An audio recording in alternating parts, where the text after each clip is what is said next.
ফাতিমা রাদিয়াল্লাহু তাআলা আনহা জান্নাতের সকল নারীর সর্দার। তিনি নবী মুহাম্মদ সাল্লাল্লাহু আলাইহি সাল্লামের সবচেয়ে প্রিয় কন্যা।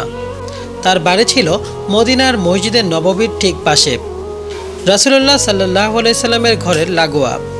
এই ঘরেই তিনি স্বামী হযরত আলী রাদিয়াল্লাহু তাআলা আনহু ও সন্তান হাসান হোসেন রাদিয়াল্লাহু তাআলা আনহুদের নিয়ে থাকতেন। এই ঘরটি ছিল খুবই সাধারণ, ছোট্ট একটা কক্ষ, একটা চুলা আর একটা চামড়ার বিছানা। তবুও এখানেই নেমে আসতো ফেরেশতারা। রাসূল সাল্লাল্লাহু আলাইহি সাল্লাম বারবার বলতেন, ফাতিমা আমার দেহের এক অংশ, আর জান্নাতে তিনিই হবেন নারীদের নেতৃত্ব দানকারী। মসজিদে নববীর বর্তমান গম্বুজের পাশেই তার ঘরের অংশ আজও সংরক্ষিত আছে, যেখানে তার নামে একটা স্তম্ভ আছে, সারিয়াতু ফাতিমা। এই ঘর কেবল ইতিহাস না, বরং ভালোবাসা, তাকওয়া আর ধৈর্যের প্রতীক। এমন পবিত্র এক ঘর যার প্রতি ভালোবাসা ঈমানের অংশ। জানতে থাকুন ইসলামের ইতিহাস থটস অফ শাকিলের সাথে।